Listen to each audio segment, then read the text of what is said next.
Hello ସାଙ୍ଗମାନେ, good morning. ଜୟ ମା ମଙ୍ଗଳା ମାମାଙ୍କ କୃପାରୁ ଆପଣମାନେ ସମସ୍ତେ ଭଲରେ ରୁହନ୍ତୁ, ଖୁସିରେ ରୁହନ୍ତୁ।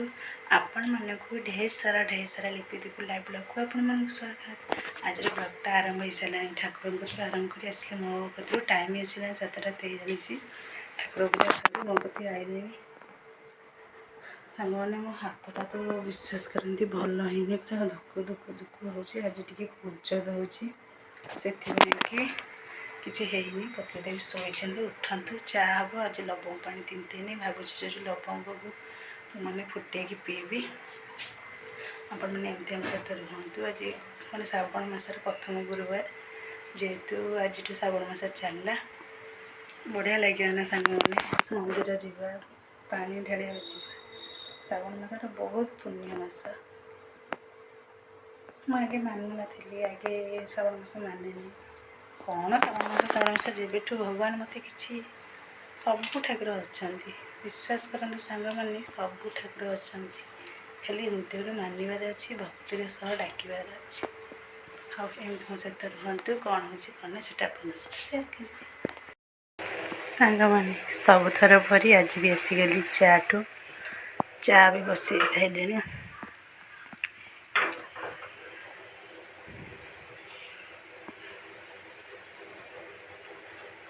ସମସ୍ତଙ୍କ ଘରେ ଘରେ ଚା।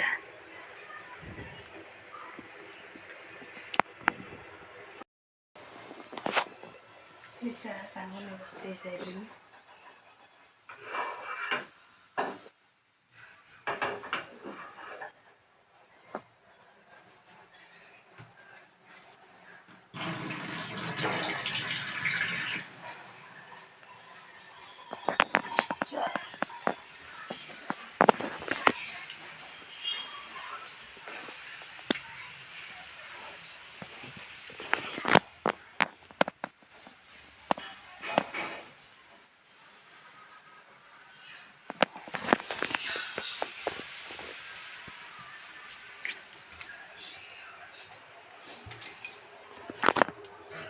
ଚା ହେଲାଣି, କିନ୍ତୁ ପତିଦେବୀ ଏପର୍ଯ୍ୟନ୍ତ ଲାଟ୍ରିନ୍ ଯାଇଛନ୍ତି। ତାପରେ ଦାନ୍ତ ଘଷିବେ। ଚା ବସିଛି। ତାପରେ ଆଜି ଟାଇମ୍ ଆସିଗଲାଣି 8:24। କ'ଣ ଖାଇବାକୁ କରିବି? ପଖାଳ ଖାଇଲାଠୁ ଥଣ୍ଡା ଧରୁଛି, କ'ଣ କରିବି ମୋର ସେଇ ଚିନ୍ତା। ହ୍ୟାଲୋ ସାଙ୍ଗମାନେ, କେମିତି ଅଛ? ଭଲ ଅଛ ନା? ଆସିଗଲି ଚା'ଠୁ। ଚା ପିଇ ସାରି, ପଖାଳ ଖାଇସାରି, ରୋଷେଇବାସ ସାରିବା ଉପରେ ଆଇଲିଣି। ଆସିଲି ବ୍ଲଗ୍କୁ, ଯେହେତୁ ଆରମ୍ଭ କରୁଛି, ଗୋଟେ ସଂସ୍ଥାରେ ପଶିଛି, ତାକୁ ପୁଣି ମୋତେ ଚାଲିବାକୁ ପଡ଼ିବ ନା ନାହିଁ। ସେଥିପାଇଁ ସାଙ୍ଗମାନେ, ଟାଇମ୍ ଆସିଲାଣି 12:26। ମୋ ରୋଷେଇ ସରିନାହିଁ, କାହିଁକିନା ଯେହେତୁ ମୁଁ କହିଛି ସାଙ୍ଗମାନେ ମୋ ହାତଟା ଟିକେ ଭଲ ନାହିଁ ବୋଲି ମୋତେ ରୋଷେଇବାସ କରିବା ପାଇଁକି ବହୁତ କଷ୍ଟ ଲାଗୁଛି। ସେଥିପାଇଁ ଆଉ ଗୋଟେ କଥା ସାଙ୍ଗମାନେ ଜାଣିଛନ୍ତି, ଯେତେବେଳେ ମଣିଷ ବିପଦରେ ପଡ଼ିବ, ତାକୁ ଭଗବାନ କେଉଁ ରୂପରେ କେମିତି ସାହାଯ୍ୟ କରିବେ ସେଇଟା ତୁମେ ବି ଜାଣିପାରିବନି। ମୁଁ ସବୁବେଳେ ମୋ ମାଆଙ୍କୁ ମୁଁ ବହୁତ ଭଲ ପାଏ, ମଙ୍ଗଳା ମା, ସନ୍ତୋଷୀ ମାଆଙ୍କୁ। ଯାହା ହଉ ତାଙ୍କ କୃପାରୁ ଆଜି କିଛି ଚମତ୍କାର ମୋତେ ଥରେ ନୁହେଁ, କିନ୍ତୁ 100 ଥର ମୋତେ ଶିଖେଇଛନ୍ତି। କିନ୍ତୁ ମୋ ସ୍ୱାମୀ ବୁଝିପାରୁନାହାନ୍ତି। ଆଉ ଥରେ ଶୁକ୍ରବାର,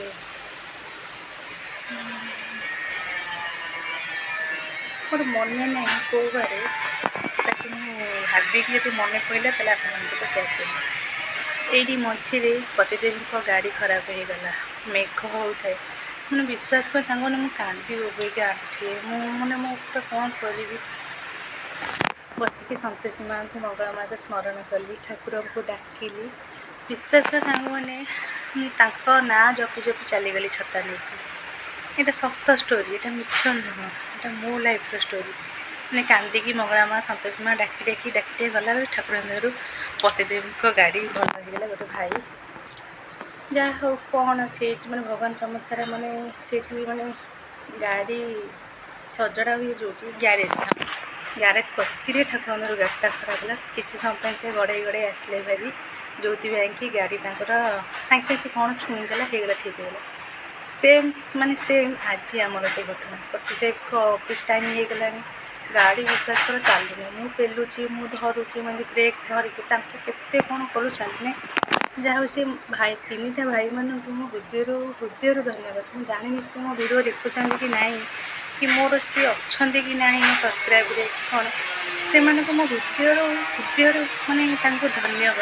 ସେ ଭାଇମାନଙ୍କୁ ମାନେ ସେ ଭାଇମାନଙ୍କୁ ଭଗବାନ, ମୁଁ ସବୁବେଳେ ସନ୍ତୋଷୀ ମା ମଙ୍ଗଳା ମାନେ ସମର୍ପଣ କରିଦିଏ ମୋ ଜୀବନଟା, ଯେତିକି ଦୁଃଖ ଆସେ। ମାନେ ବିଶ୍ୱାସ କରନ୍ତୁ ସାଙ୍ଗମାନେ, ସନ୍ତୋଷୀ ମା ମଙ୍ଗଳା ମୋ ସ୍ୱାମୀର ଅଫିସ୍ ଡେରି ହେଇଗଲାଣି, କିଛି ତ ଗୋଟେ ଚମତ୍କାର ସେ ରାଧା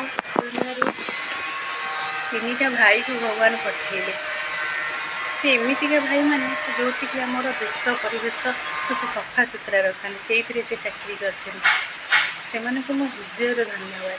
ସେଇ ଟାଇମ୍ରେ ସେ ଆସିଲେ ତାଙ୍କ ଆଡ଼କୁ, ମୁଁ ବିଶ୍ୱାସ କରନ୍ତୁ ଆମେ କିଛି କହିନି, କିନ୍ତୁ ଦେଖ ସେଟା ଭଗବାନଙ୍କ ଚମତ୍କାର ନା ସାଙ୍ଗମାନେ। ତାଙ୍କ ଆଡ଼ୁ ସେ କହିଲେ ଭାଇ ଗାଡ଼ି କ'ଣ ହେଇଛି, ଆଉ ଗାଡ଼ି କ'ଣ 2 ନମ୍ବରର, ନାଇଁ ଗାଡ଼ି ବିଷୟରେ ମୋର ତ କିଛି ଜ୍ଞାନ ନାହିଁ, କ'ଣ 2 ନମ୍ବର ବ୍ରେକ୍ରେ ଧର, ଆମେ ପେଲୁଛୁ ଗାଡ଼ି ହେଇଯିବ। ମୋ ସ୍ୱାମୀ କହିଲେ ନାଇଁ ହେବନି, ସେ କହିଲେ ନାଇଁ ହେବ କା ଦେଖ ଠାକୁରଙ୍କ ଦୟାରୁ ସେ ପେଲିଲେ ବୋଲି ସେ ତିନି ଜଣ, ଜଣେ ଭାଇ ଗାଡ଼ି ଚଲୁଥିଲେ ସେ ତାଙ୍କୁ କହିବାରେ କି କ'ଣ, ତିନି ଭାଇକୁ ତ ମୋ ହୃଦୟରୁ ଧନ୍ୟବାଦ ଦେବି। ଯେଉଁଥିପାଇଁ କି ସେ ତିନି ଭାଇ ଯୋଗୁଁ ମୋ ସ୍ୱାମୀ ବି ଅଫିସ୍ ଯାଇଥିଲେ, ମାନେ ବି ଅଫିସ୍ ବନ୍ଦ ଥାନ୍ତା, ମ୍ୟାଡ଼ାମ୍ ବି ପାର୍ଟି କରିଥାନ୍ତି। ଠାକୁରଙ୍କ ଦୟାରୁ ଗାଡ଼ି ଚାଲିଲା। ସବୁବେଳେ ସେ ମୋ ହୃଦୟରେ ରହିଯିବେ ସେ ତିନି ଭାଇ। ବହୁତ ମାନେ ହୃଦୟରୁ ତାଙ୍କୁ କହିଲେ ଧନ୍ୟବାଦ। ମୁଁ ସବୁବେଳେ ଭଗବାନ ଅଛନ୍ତି, ସେ କାହା ରୂପରେ ସାହାଯ୍ୟ କରିବେ ତୁମେ ଜାଣି ବି ପାରିବନି।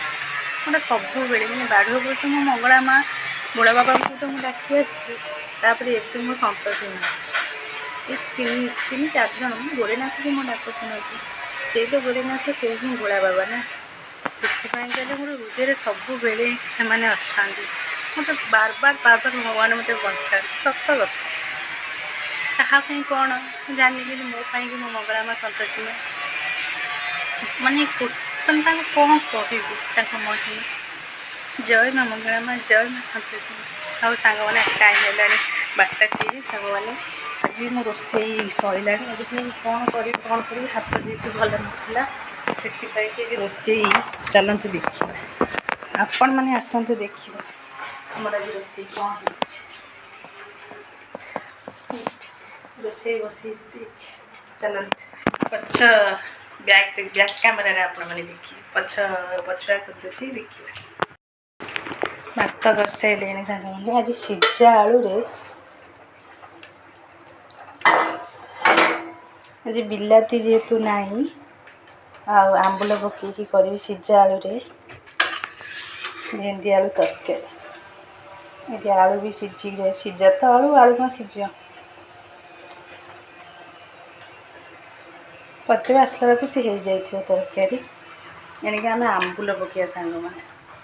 ସବୁବେଳେ ମୁଁ ସୋରିଷ ବାଟିଲେ ବି ଲଙ୍କାଗୁଣ୍ଡ ଟିକେ ଶୁଖିଲା ଲଙ୍କା ବାଟିଲେ ବି ସୋରିଷ ଦେହରେ ମୁଁ ଲଙ୍କାଗୁଣ୍ଡ ପକାଏ, ଯେହେତୁ ପତେଇ ଟୋଟାଲି ରାଗ ଖାଇପାରୁନାହାନ୍ତି, ହାଲକା ସେ ଖାଉଛନ୍ତି। ସେଥିପାଇଁ ସାଙ୍ଗମାନେ ଦେଖନ୍ତୁ, ତରକାରୀ ସୋରିଷ ତରକାରୀ ହିଁ ଏମିତି ଦେଖାଯାଏ, କିନ୍ତୁ ମୁଁ ଲଙ୍କାଗୁଣ୍ଡ ଅଧିକା ପକାଏ, ତେଲ ବହୁତ ପକାଏ ବୋଲି ନାଲି ଆସେ, ନହେଲେ ଏମିତି ସୋରିଷ ଯେହେତୁ। ଆଉ ସାଙ୍ଗମାନେ ଆପଣମାନେ ଏମିତି ଆମ ସହିତ ରୁହନ୍ତୁ। ଆମ ଭିଡ଼ିଓ ଭଲ ଲାଗିଲେ ଗୋଟେ ଲାଇକ୍, ଗୋଟେ ସେୟାର, ସବସ୍କ୍ରାଇବ୍ କରିବାକୁ ଜମା ଭୁଲିବେନି। ଜଲ୍ଦି ଚ୍ୟାନେଲକୁ ଯାଆନ୍ତୁ, ସବସ୍କ୍ରାଇବ୍ କରନ୍ତୁ, ଭିଡ଼ିଓକୁ ଫାଷ୍ଟ ଦେଖନ୍ତୁ, ଆଉ କମେଣ୍ଟ ମଧ୍ୟରେ କୁହନ୍ତୁ ଆମ ଭିଡ଼ିଓ କେମିତି ହେଇଛି। ସାଙ୍ଗମାନେ ଆମେ ଯେକୌଣସି ଝୋଳ କରୁ, ମାଛ ଝୋଳ ହଉ କି ମାନେ ବେସରରେ, ତାପରେ ଆମେ ଯଦି ଆମ୍ବୁଲ ନ ପକାଇବା କ'ଣ ହେବ କି ସାଙ୍ଗମାନେ। ସେଥିପାଇଁ କି ଏଠି ବିଲାତି ମୋର ପଇଲେ ବି, ମୋର ଯେକୌଣସି ତରକାରୀ ବିଲାତି ପଇଲେ ବି ଆମ୍ବୁଲ ଟିକେ ପଡ଼ିବ। ଆମ୍ବୁଲରେ ଯେ ଝୋଳ ଖାଇବା ତା ମଜା ପୁରା ଅଲଗା, ସତ କହୁଛି ସାଙ୍ଗମାନେ, ସତ। ହଉ, ମୁଁ ସିଝା ଆଳୁ ପକାଇଛି ମାନେ ପୁରା ସିଓର ତରକାରୀ ବସିବ। ତଥାପି ତରକାରୀଟା ମୋର ହେଇନାହିଁ, ଟିକେ ମସଲା ସିଝିବ। ଆଉ ସୋରିଷ ବେଶ ତରକାରୀ ମାନେ ଟିକେ ଝୋଳ ରଖିଲେ ହିଁ ଭଲ ଲାଗିବ, ମାନେ ଟିକେ ପାଣିଆ, ବେଶୀ ପାଣି ନୁହେଁ କି ବେଶୀ କାଠୁଆ ନୁହେଁ, ମାନେ ମଧ୍ୟମରେ ରଖିଲେ ବହୁତ ଭଲ ଲାଗିବ। ମୋର ଆଉ ଟିକେ ପାଣି ମରିଗଲେ ବନ୍ଦ କରିଦେବା ସାଙ୍ଗମାନେ। ଆଉ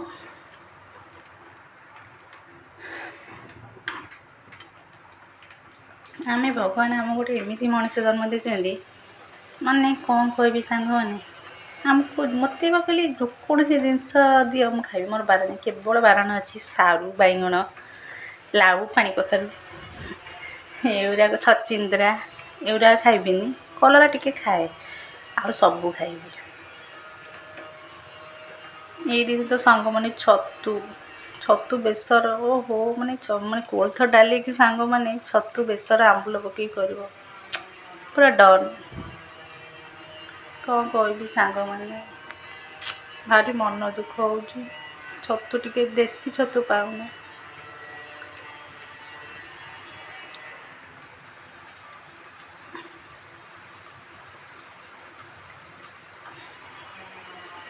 ହଉ ସାଙ୍ଗମାନେ, ଆଜି ଟିକେ ଖରା ହେଇଛି, ମେଘ ହେଲେ ବିପଦଜନକ, ଖରା ହେଲେ ବିପଦଜନକ। ଆମେ ମଣିଷମାନଙ୍କୁ କ'ଣ ଦରକାର ସାଙ୍ଗମାନେ? ଆଉ ଯେଉଁ ବାଲେଶ୍ୱର ଡିଷ୍ଟ୍ରିକ୍ଟ ଅନ୍ୟ ଆଡ଼େ ଯେଉଁ ବନ୍ୟା ହେଇଛି ଦେଖିଲେ ଦୁଃଖ ଲାଗୁଛି, ପାଣି ପଶିଯାଇଛି ସାଙ୍ଗମାନେ। ଭଗବାନଙ୍କୁ ଆମେ ଛାଡ଼ିଦେବା, ସେ ଯାହା ହିଁ କରିବେ। ରକ୍ଷାନନ୍ତ ମାରିକି ଯେଉଁଠି ଭଗବାନ ଥିବେ ସେଠି ଆମେ ହାରିବାନି। ଗୋଟେ ଉଦାହରଣ ଆପଣମାନେ ଦେଲି ନା, ଯେଉଁଠି ମୋର ସନ୍ତୋଷୀ ମା, ମଙ୍ଗଳା ମା, ପ୍ରଭୁ ଗରିନାଥ, ଭୋଳା ବାବା ଅଛନ୍ତି, ସେଠି ମୋର ଡରିବାର ନାହିଁ। ଆରେ ମଣିଷ ଜୀବନରେ ତ ବିପଦ ଆସିବ, ତଥାପି ଆମେ ତାକୁ ସାମ୍ନା କରିବା ସାଙ୍ଗମାନେ, ହାର ମାନିବାନି। ଆଜି ବା ଗୋଟେ ପ୍ରମାଣ ପାଇଲି ସାଙ୍ଗମାନେ, ଭଗବାନ କାହା ରୂପରେ ସେ ସାହାଯ୍ୟ କରିବେ ସେଇଟା ତମେ ବି ଜାଣିପାରିବନି, କିନ୍ତୁ ହୃଦୟରେ ଭଗବାନଙ୍କୁ ହିଁ ଆମେ ସ୍ମରଣ କରୁଥିବା ଆଉ ଭଗବାନଙ୍କୁ ହିଁ ଡାକୁଥିବା। ସତ ସାଙ୍ଗମାନେ, ମୁଁ ସବୁବେଳେ ବାର ମୋର ଯେତେ ବିପଦରେ ଆସୁ, ଆରେ ଭଗବାନ ପରୀକ୍ଷା ବି ନେବେ ନା, ଖାଲି କ'ଣ ସୁଖ ଦେଖିଲେ ହେବ? ଦୁଃଖ ବି ଦେବେ, ସୁଖ ବି ଦେବେ। କେବଳ ଆମେ ମଣିଷମାନେ ଆମେ ମନ ବୁଝେନି ବୋଲି ଆମେ ଭଗବାନଙ୍କୁ ପାଟି କରିଦେଉ। ଆରେ ବିଧିର ବିଧାନକୁ କେହି ରୋକିପାରିବେନି। ଯେହେତୁ ଗୋଟେ ରକ୍ତ ପିଣ୍ଡୁଳା ମଣିଷ ଆମେ, ଯେହେତୁ ଆମକୁ ଦୁଃଖ ବି ସହିବାକୁ ପଡ଼ିବ, ସୁଖ ବି ସହିବାକୁ ପଡ଼ିବ, ସବୁ ମିଶା ଆମ ଜୀବନରେ ସାଙ୍ଗମାନେ। ହଉ ସାଙ୍ଗମାନେ, ଆଜିର ରୋଷେଇ ଆମର ଭେଣ୍ଡି ଆଳୁ ତରକାରୀ।